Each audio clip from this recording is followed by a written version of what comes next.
देखो हम लोग जो है हम लोग आज हम लोग का पहला क्लास है तो पहला क्लास है तो हम लोग यहाँ मैथमेटिक्स और साइंस पढ़ेंगे, मतलब मेनली मैथमेटिक्स और साइंस पढ़ेंगे। और मैथमेटिक्स जो है मैथमेटिक्स हम लोग वहाँ से पढ़ेंगे जहाँ से हम लोग नहीं जानते हैं, ठीक है। ये नहीं कि मान लो बच्चा अगर 8th क्लास में है और उसको अगर 6th क्लास का नहीं आ रहा है तो उसको हम 8th क्लास का ही पढ़ाएंगे, नहीं। हम लोग मैथमेटिक्स जो है जहाँ शुरू होती है, जिन बच्चों को अगर जो कुछ सम बेसिक चीज़ आता है तो उसके लिए कोई दिक्कत नहीं, उसको आगे उसको कुछ और आ जाएगा। जिन बच्चों को नहीं आता है उसको वो सीख जाएगा, क्योंकि देखो कहा जाता है क्या, विद्या है ना, विद्या ऐसा चीज़ है जो कि हम लोग जितना हम लोग देंगे नहीं, जितना हम लोग उसको बार बार रिपीट करेंगे, जितना ज़्यादा देंगे वो क्या होगा, उतना क्या होगा, बढ़ेगा। नहीं, अपना भी बढ़ेगा और जो लेगा वो भी बढ़ेगा। हम अगर तुमको भी पढ़ा रहे हैं तो अभी से जो जितने बच्चों को पढ़ाए हैं वो तुम उन सबसे तुमको क्या होगा, ज़्यादा क्वालिटी मिलेगा। और तुम्हारे बाद जब 5 साल के बाद आएगा उसमें क्या होगा, तुम लोग से ज़्यादा क्या होगा, उसको कुछ ज़्यादा आएगा, एक्सपीरियंस होगा, तजुर्बा होगा। क्योंकि हाँ, जैसे देखो एक मतलब समझो क्या, जैसे हम लोग कोई भी चीज़ है, ऐसा कोई चीज़ खाना है, हम ज़्यादा लेते हैं तो क्या होगा, खत्म होता है। लेकिन विद्या ऐसा चीज़ है जितना ज़्यादा देंगे क्या होगा, उतना ज़्यादा बढ़ेगा, ठीक है ना। इसके लिए निश्चिंत रहना है। और हम लोग जैसे मान लो कोई बच्चा है, यहाँ 10 बच्चे हैं, लगभग 10 बच्चे हैं, तो कुछ बच्चे ऐसे कोई टॉपिक पढ़ा रहे होंगे, हो सकता है कि 10 बच्चे में से किसी बच्चे को वो टॉपिक अच्छे से आ रहा होगा, तो घबराने की बात नहीं है। आ रहा होगा तो सही नहीं का हाँ आ रहा है तो मेरा ये क्लास बेकार चला गया, नहीं। क्योंकि याद रखना, घर कितना भी साफ हो, फिर से जब तुम झाड़ू पकड़ोगे ना तो कुछ ना कुछ आ जाएगा। बात समझा, इसका मतलब क्या हुआ कि तुम कितना भी जानते हो, अगर वही चीज़ को फिर वही दोबारा पढ़ोगे तो कुछ ना कुछ क्या होगा, नया चीज़ आएगा तुम्हारे पास, ठीक ना।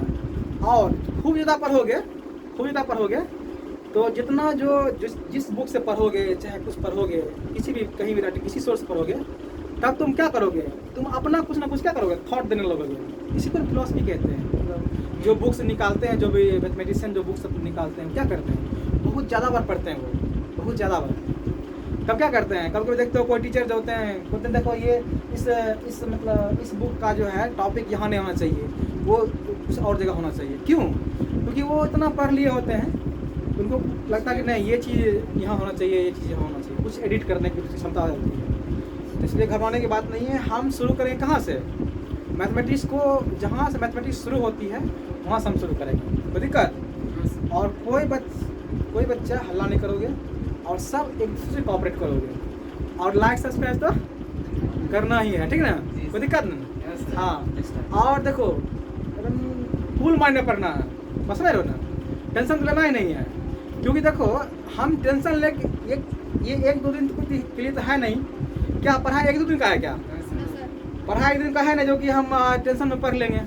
ये सब दिन अभी हमको 5-10 वर्ष पढ़ना है अभी, है ना, नहीं 5 वर्ष हम तो पढ़ना है।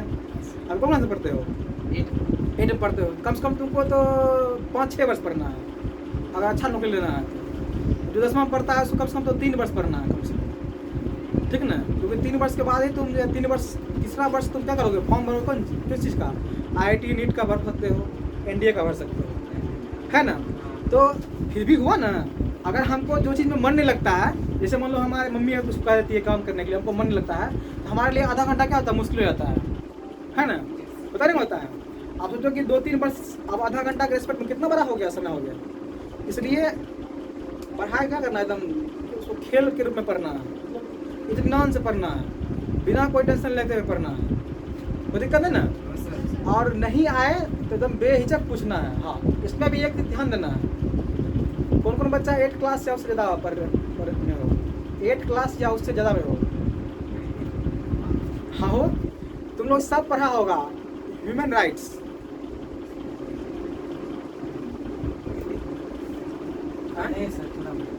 अरे ह्यूमन राइट्स मतलब जैसे होता है ना, फंडामेंटल राइट्स सुने हो, फंडामेंटल राइट्स, अरे मौलिक अधिकार, सुना है ना। हम लोग क्या कहते हैं कि हम लोग स्वतंत्रता का अधिकार, शोषण के विरुद्ध अधिकार, समता का अधिकार, है ना, और मतलब जैसे धार्मिक स्वतंत्रता का अधिकार। तो हम लोग जो ये संविधान में लिखा हुआ, कॉन्स्टिट्यूशन में लिखा हुआ है, क्या इसका मतलब क्या होता है? इसका मतलब ये होता है, कोई बच्चा अगर बोलना चाहोगे तो बोल सकते हो खड़ा होकर, कि जो हम लोग का जो फंडामेंटल जो राइट्स है, मौलिक अधिकार है, कितना फंडामेंटल राइट्स है? 7। जो 7, एक पहले था 8 गो, एक संपत्ति का अधिकार हट गया, ठीक ना, वो वैधानिक अधिकार हो गया, 302 में चला गया, 302, हाँ हट गया वो, ठीक ना, 2009 में आ गया। हाँ, तो कहने का मतलब है, जैसे मान लो कहें कि हमको कहीं चलने का अधिकार है। अब मान लो इसका मतलब क्या हुआ, संविधान में क्या कहा गया कि कहीं चलने का अधिकार है, इसका मतलब क्या हुआ कि हम कहीं चल लेंगे, हम गलत रास्ते में नहीं चलेंगे। इसका मतलब ये हुआ कि हम चल सकते हैं, लेकिन उसका जो कानून रूल के अकॉर्डिंग चल सकते हैं। तुम लोग को भी क्वेश्चन पूछना है तो एज ए जो होता है फंडामेंटल जो होता है स्टूडेंट का, जो क्या होता है कि स्टूडेंट का जो प्रॉपर्टीज होता है, नहीं, स्टूडेंट का जो प्रॉपर्टी होता है, स्टूडेंट का प्रॉपर्टी होता है, बड़ों का रिस्पेक्ट करना, टीचर को रिस्पेक्ट करना एज ए टीचर, बाकी तो गाली तो कोई दिक्कत नहीं है, लेकिन एज ए टीचर जो यहाँ रहेंगे तो क्या करना है, एज ए टीचर समझना है, समझ रहे हो ना, ऐसा करोगे। और मतलब क्या करना कि व्यंगात्मक क्वेश्चन नहीं करना है, समझ रहे हो ना, एक हाँ कोई चीज़ अगर नहीं आ रहा, सर हमको नहीं आ रहा है तो दिक्कत नहीं, मेरा बात समझ रहे हो क्या करना। पहला बात तो वही डिसिप्लिन तो एकदम बिल्कुल रखना है, जितना ज़्यादा डिसिप्लिन रहोगे तुम्हारे क्या होगा, तुम्हारे तुमको फिजिकल तुम्हारा अच्छा हो जाएगा, और तुम्हारा दिमाग क्या होगा, अच्छा होगा, ठीक ना, ग्रोथ करेगा, ग्रो करेगा तुम लोग। तो हम आज शुरू करते हैं मैथमेटिक्स, जहाँ शुरू होती है आराम से तुम लोग सुनना, ठीक ना।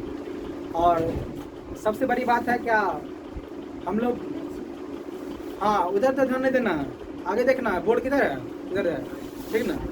तो जो क्वेश्चन बताएंगे, ठीक ना, जो क्वेश्चन बताएंगे, अगर मान लो किसी कारण बस समझ में नहीं आया, वीडियो देख लेगा, नहीं तो दिक्कत है ना, फ़ोन खरीदोगे उसमें क्या है, फ़ोन खरीदेगा उसमें क्या है, उसमें ऐसा थोड़ा कि फ़ोन खरीदने के लिए 50-2 लाख लगेगा, 15,000 में आया था फ़ोन।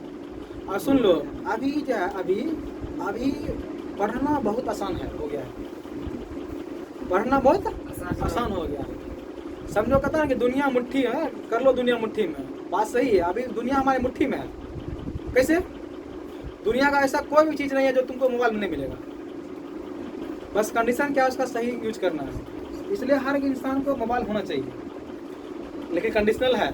हम कह दिए मोबाइल होना चाहिए, मोबाइल लेके तुम देखने लगा दूसरा चीज़, तो क्या होगा, शॉर्ट्स वीडियो देखने लगोगे, क्या होगा, दिक्कत हो जाएगा। तो ये सब नहीं होना चाहिए। हमको तुमको पहले बता दिए हैं कि हर चीज़ का क्या है, हर चीज़ का नेगेटिव है, जहाँ पॉजिटिव वहाँ क्या है, नेगेटिविटी होती है, समझ रहे हो ना। तो नेगेटिविटी को नहीं पकड़ना है, क्योंकि देखो राम भगवान जो है, राम भगवान क्या बोले थे, इंसान को, कोई भी इंसान है उनमें लाख बुराइयां हैं, उससे तो वो क्या मतलब है, उनमें जो अच्छाइयाँ हैं, कुछ ना कुछ तो अच्छाइयाँ होती है। तुम देख लो कहीं भी, कोई इंसान कितना भी बुरा हो, उनमें एक ना एक क्या है, अच्छाइयाँ होती है, तो उनका अच्छाइयाँ लेना है। जैसे हमारा संविधान देख लो, हमारा संविधान क्या, हमारा संविधान कहाँ से लिया गया, बना, हमारा संविधान जो बना कैसे बना, बोलो तो। बहुत से अमेरिका, आइलैंड, अफ्रीका, रूस, कनाडा, नहीं हर जगह देश, हर देश से लिया गया, तब ना अच्छा हमारा, हम लोग का संविधान क्या है, पूरा विश्व में सबसे अच्छा संविधान बना गया है ना। तो लेकिन आखिर कहाँ कैसे लिया गया, सबसे मांग कर लिया गया। जिस देश का कोई भी अच्छा था, जैसे मान लो संविधान संशोधन है, उसमें फ्री का अफ्रीका से लिया गया, उसमें कुछ रुपये नहीं लगता है, ठीक ना। तो वैसी ढंग से बना है। इसलिए जब हम लोग को अच्छा बनना है तो हर किसी से क्या करना है, कुछ अच्छा लेना, बुराई नहीं सोचना। क्यों बुराई करेंगे किसी का, उनका अपना है। अगर बुराई करेंगे तो मेरे में बुराई है, हर आदमी में कुछ ना कुछ बुराई है, पहले उसको फेंक दीजिए। अब देखो राम भगवान में क्या है, बुराई था, बुराई देखा जाए तो बुराई क्या था, वो सीता वहाँ क्या कर दिए, किसी दूसरे करने पे क्या कर दिए, वो छोड़ दिए, वनवास उनको भेज दिए। एक बुराई हुआ ना, देखा जाए तो। लेकिन क्या हो, इतना मतलब इतना प्रॉपर्टी था उनमें, लेकिन फिर भी क्या उनका एक बुरा क्या हटाया गया। इसलिए ध्यान देना, भगवान क्या किए, रावण जब उनका वध किए थे, लक्ष्मण जी को क्या बोले थे, उनके पैर के पास जाने के लिए, ज्ञान लेने के लिए। और जब वहाँ जब श्रीलंका से लौटे, अयोध्या में जाकर कहीं जंगल में या पर्वत पे जाकर बड़ा रोए हो, बहुत टेंशन में थे कि हम एक विद्वान आदमी को मार दिए नहीं। तो इसलिए सब चीज़ को ध्यान देना है कि अच्छा बनना है। एजुकेशन के साथ साथ देखो, विद्या और बुद्धि दोनों दो चीज़ होता है। जिसके पास बुद्धि है ना, अगर विद्या नहीं भी तो काम हो जाएगा, लेकिन जिसके पास विद्या है, बुद्धि नहीं है तो कोई बात फायदा नहीं है। इसलिए ध्यान देना है। और हम अब शुरू करते हैं थोड़ा सा, ठीक ना, शुरू करें जी सर। चलो। देखो जैसे हमारे जैसे मैथमेटिक्स जो है, और हाँ देखो, मैथमेटिक्स समझने के लिए एक बात है ना, मैथमेटिक्स समझने के लिए एक लैंग्वेज का होना बहुत अच्छा जरूरी है। लैंग्वेज का होना, लैंग्वेज समझ रहे हो ना। जब तक हम किसी भाषा को अच्छे से नहीं समझ पाएंगे, उसके मीनिंग्स को नहीं समझ पाएंगे, तो हम क्या अदर बुक पर पढ़ पाएंगे। क्योंकि मान लो कोई सब्जेक्ट का नाम बोलो, हिंदी इंग्लिश बोल करके बोलो, कोई सब्जेक्ट का नाम, साइंस ले लेते हैं, मान लो साइंस लेते हैं। साइंस क्या, साइंस मान लो, साइंस भी किस में लिखा होता है, किसी न किसी लैंग्वेज में लिखा होता है, भाषा में लिखा होता है। अगर हमको भाषा का सेंटेंस ही पकड़ में ना आए, क्या हम साइंस के कंसेप्ट को समझ पाएंगे क्या। इसलिए इस बात को ध्यान देना है, मैथ जितना जरूरी है, उससे कहीं ज़्यादा जरूरी क्या है, एक भाषा का होना जरूरी है। इस भाषा में तुम पढ़ रहे हो, मान लो अभी जितना बच्चा है, लगभग सब बच्चा क्या है, किस मीडियम में हो, ठीक ना। तो उस भाषा का होना क्या है, उस भाषा पर तुमको अच्छे से पकड़ होना चाहिए। नो डाउट इंग्लिश बहुत ज़रूरी है, लेकिन इसका भी होना बहुत ज़रूरी है। क्योंकि तुम्हारा किसी भी सब्जेक्ट जब लिखा रहेगा, जैसे तुम अभी 10th में पढ़ते हो, 9th पढ़ता है, 8th में पढ़ता है, तुम देखा होगा लीनियर इक्वेशन वन वेरिएबल में, एक चर वाले रैखिक समीकरण में, उसमें मान लो कि अगर तुम एक चर वाले रैखिक समीकरण मान लो 7th चैप्टर में है, तो 7th A या 7.1 होता है, 7.2 होता है, 7.3 होता है। 7.1, 2, 3 तो सिर्फ इक्वेशन दिया रहता है, लेकिन 4 में क्या रहता है, बोलो तो 7.4 में क्या रहता है, उसका लैंग्वेज रहता है, लैंग्वेज का क्वेश्चन रहता है। तुम लोग सुनता होगा क्या, तुम लोग सुनने में आता होगा क्या, लैंग्वेज हार्ड होता है, लेकिन हार्ड होता पता क्या है, वो मैथमेटिक्स में से नहीं, तुमको हिंदी का अच्छा भाषा पकड़ नहीं है, इस वजह से लैंग्वेज हार्ड रहता है। बात समझ रहे हो, बात उसमें कुछ है नहीं, भाषा तुमको नहीं आ रहा है अच्छे से, भाषा में तुमको अच्छे से पकड़ नहीं है, इसी वजह से तुम्हारा क्या हो जा रहा है, वो हार्ड हो जा रहा है। जब तुम बनाता होगा क्वेश्चन, देखता होगा क्या, जब भाषा जब समझ में आ जाता होगा, एक इक्वेशन बनता है क्या, वो इक्वेशन हमको सॉल्व करने आता क्या, आता है, लेकिन भाषा सॉल्व करने नहीं आता है। इसलिए हम बार बार बोल रहे हैं, एक तो मैथमेटिक्स जो भी हो, जो भी सब्जेक्ट हो, मैथ हो, साइंस हो, कुछ भी हो, वो तो अच्छा करना, लेकिन तुम लोग हिंदी भी क्या करना, चाहे इंग्लिश भी क्या करना, अच्छे से रखना, कोई एक लैंग्वेज अच्छे से पकड़ करना, ठीक ना। तो मैथमेटिक्स में है, देखो जैसे देखो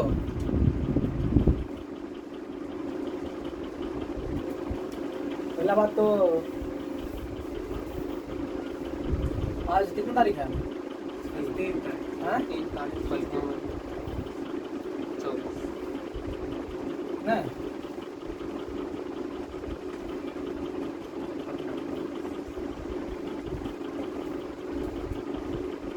ठीक ना, हाँ?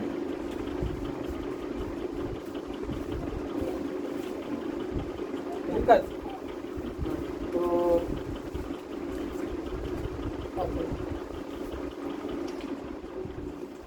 ठीक ना। जैसे देखो मैथमेटिक्स है,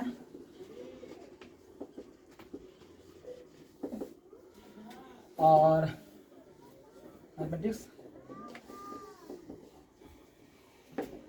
हिंदी, देखो हम तीनों चीज कहाँ लिखे, क्योंकि ये मैथ में सब तीनों प्रकार का है।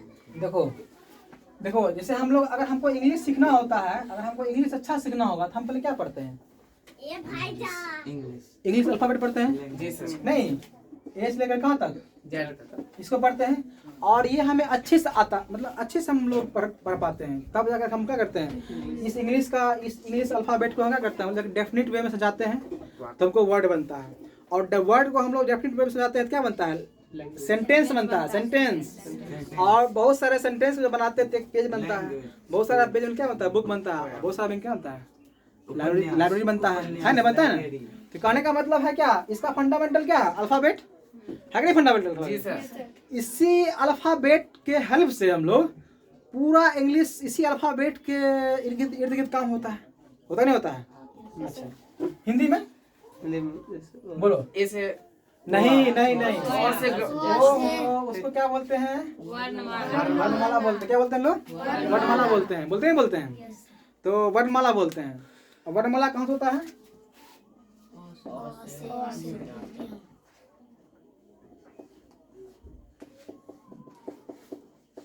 ठीक ना, ठीक ना। बताओ, हमको कोई अगर शब्द बनाना होता है तो क्या करते हैं हम लोग, कहाँ से ढूंढते हैं, दिमाग में ढूंढते हैं। यही वर्णमाला क्या करते हैं हम लोग, एक स्पेसिफिक वे में क्या करते हैं, उसको सजाते हैं तो बनता है वर्ड, शब्द बनता है। और शब्दों का जो मेल होता है, शब्दों का समूह, सार्थक समूह होता है, वाक्य कहलाता है।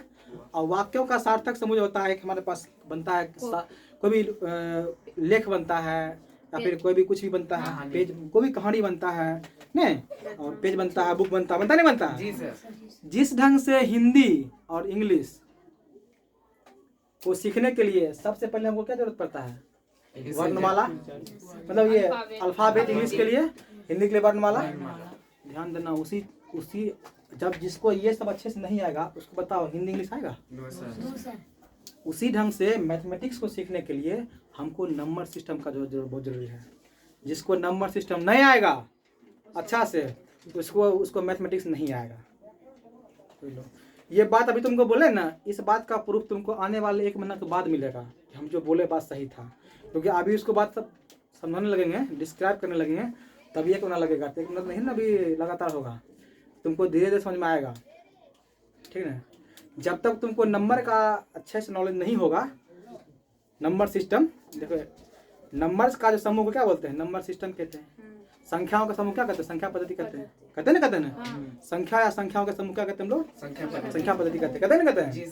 तो कहने का मतलब है क्या कि हम लोग को नंबर सिस्टम के बारे में जितना भी बात होगा उसको हम लोग पढ़ना है। और तुम इस बात को ध्यान देना, जो बच्चा 9th में है, ठीक ना, जो बच्चा 8th तक है, नंबर सिस्टम 8th तक ही, 9th तक ही रहता है मेन। बाकी तो उसका एप्लीकेशन रहता है 10th में, रहता है ना, तुम पढ़ा होगा, इसलिए ध्यान देना है। तो हम लोग इसलिए नंबर सिस्टम को क्या करेंगे, हम लोग कम से कम जो है 10-15 दिन क्या करेंगे, हम लोग उसको अच्छे से पढ़ेंगे। डेसिमल नंबर नहीं होता है, स्मॉल नंबर, लार्जेस्ट नंबर क्या होता है, लार्जेस्ट नंबर स्मॉल नंबर का मल्टीप्लिकेशन कैसे लिखते हैं, नहीं मानक रूप लिखना, उसको 2 डेसिमल नंबर को मल्टीप्लाई करते हैं उसका क्या ट्रिक होगा, डिवाइड कैसे करेंगे, मल्टीप्लाई कैसे करेंगे, और उसके बाद नंबर का गुण क्या होता है। देखो हर आदमी का कुछ ना कुछ गुण होता है ना, जी सर, होता नहीं होता है। जिस तरह से हर आदमी का कुछ ना कुछ प्रॉपर्टीज होता है अपना, उसी ढंग से नंबर से क्या होता है, प्रॉपर्टीज होता है। तुमने नाम सुना होगा, इसको क्या कहते हैं इंग्लिश में, तो कहते हैं क्लोजर प्रॉपर्टी, क्लोजर प्रॉपर्टी कहते हैं। उसको हिंदी में कहते हैं क्लोजर प्रॉपर्टी कहते हैं, कम्युनिटी प्रॉपर्टी कहते हैं, डिस्ट्रीब्यूटिव कहते हैं, और एसोसिएटिव प्रॉपर्टी कहते हैं। उसको साचार नियम सुनिए, साचार नियम, साचार नियम जो जितना बात बोले ना वही सब बोले हैं। साचार नियम, वितरण नियम बोले हैं, हाँ क्रम विनिमय नियम, हाँ कम्युनिटी लॉ को बोलते हैं, क्रम विनिमय नियम बोलते हैं, ठीक ना। तो थोड़ा सा हम एक्चुअली क्या है ना कि हम अभी पिछले 10 साल से है ना पढ़ा रहे हैं सब हिंदी इंग्लिश मीडियम को, तो बोलना पड़ जाता है। तो खैर कोई बात नहीं है, हम लोग पास आएगा बुक तो हिंदी में तो बोला ही जाएगा, है ना, तो उसको सीख लेंगे। हम सीखे हुए ऐसा बात नहीं, हम भी सीखे हुए हैं, लेकिन नहीं होता है कि 10 साल से पढ़ा रहे हैं इंग्लिश मीडियम, तो इंग्लिश मीडियम का याद हमको है।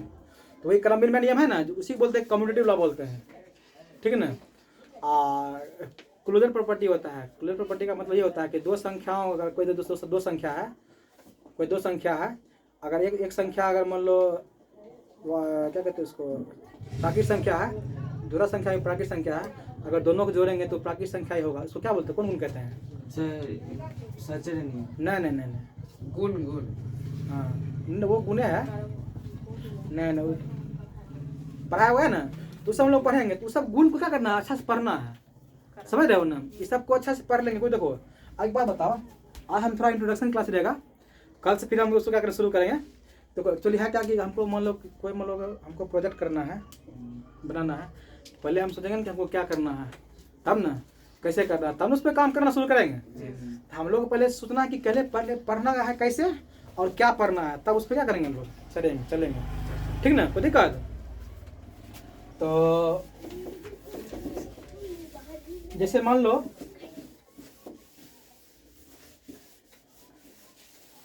जैसे देखो ध्यान देना, देखो हंसना तो बिल्कुल नहीं है, खाली हम हंसेंगे। क्या करें, खाली हम हंसेंगे। हाँ तुम लोग नहीं हंसोगे, ठीक है। देखो जैसे देखो यहाँ देखो, इससे ये x प्लस वाई है और y प्लस क्या है x है। इसको कहते हैं क्रमिक नियम। कोई बच्चा जा और इसको एकदम अच्छा से धो करके आओ, पहले उसके पापा को याद कर दो, उसके बाद दोनों। ये लड़का है, तुम ही जाओ, अच्छा से धुलवाना पहले, तब आना, साफ होना चाहिए, नहीं तो तुमको साफ करेंगे।